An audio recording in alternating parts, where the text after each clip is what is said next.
మొదటగా జలద్వార గారు మొదటి సంవత్సరాన్ని ఆవిష్కరించవలసిందిగా వారి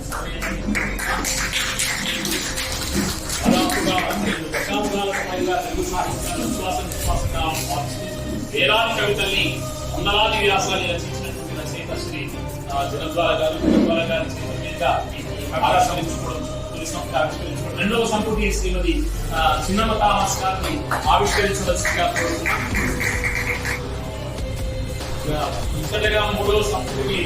పెద్దలు విజయ గారు అందజేసినటువంటి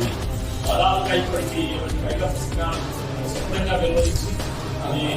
ఈ మధ్య కాలంలోనే తెలుగు విశ్వవిద్యాలయం వారు ప్రతిష్ట కలిగి పురస్కారం సాహిత్య పురస్కారాన్ని వారు